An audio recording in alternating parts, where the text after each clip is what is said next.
আসসালামু আলাইকুম, hello viewers. বর্তমান আকাশসীমা বিমানের অবস্থা দেখেন।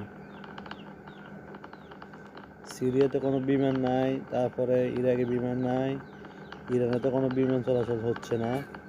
আজকে দোহা কাতারে বর্তমানে এখন বিমান নাই। দেখেন, ফ্লাইট বন্ধ করে দিয়েছে, এলো অবস্থা। তারপরে বাহরাইনে কোনো বিমান নাই, বিমান বিচ্ছিন্ন।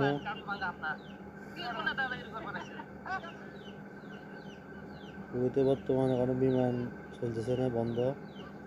এর বিমান অবস্থান দেখেন।